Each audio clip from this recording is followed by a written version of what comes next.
નામ મમતા પ્રકાશચંદ્ર દવે છે અને મેં જે ફેસબુક ઇન્સ્ટાગ્રામથી વિડીયો વાયરલ કર્યા હતા હવે એ નહીં કરું. અને મને શિવનો સાક્ષાત્કાર જે થયો છે મારો સ્વ અનુભવ છે, એનો મારી પાસે કોઈ પુરાવો નથી.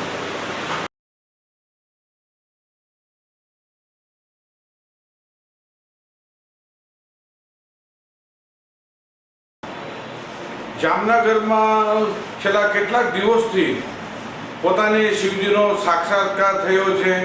હવે પછી પોતે વડાપ્રધાન થશે, ગુજરાતની સરકાર હારી જશે અને માઇક્રો પ્લાનિંગથી ઇન્ડિયા છે સુપર પાવર થઈ જશે અને ગુજરાતના પ્રાણ પ્રશ્નો છે એ 24 કલાકમાં નિરાકરણ લાવીશનો દાવો કરનાર મમતા નિરેન્દ્રનાબેન પ્રકાશભાઈ દવેનો ભારત જન વિજ્ઞાન જાથાની ટીમે જામનગર બી ડિવિઝન પોલીસ સ્ટેશનની મદદથી પર્દાફાશ કર્યો છે.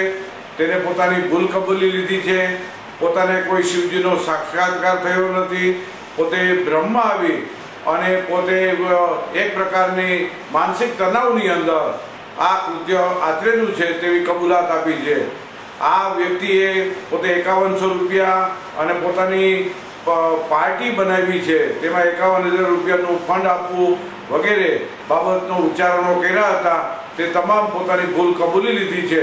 મમતા દવે કબૂલાતનામું માફીપત્રમાં પોતે સ્વેચ્છાએ સહી કરી દીધી અને ભૂલ કબૂલી લીધી કે હવે પછી લોકોમાં દ્વિધા ઉત્પન્ન થાય, ભ્રમ ઉત્પન્ન થાય તેવું એક પણ કૃત્ય નહીં કરે. અને જે ઇન્સ્ટાગ્રામ અને એફબી ઉપર વાયરલ કર્યો છે તે રદબાતલ કરી અને તે પ્રકારની ઉચ્ચારણો એક પણ સત્ય નથી તેવી પણ કબૂલાત આપતા વિજ્ઞાન જાથાએ તેના ધતિંગનો અને કહેવાતા સાક્ષાત્કારનો પાંડાફોડ કર્યો છે.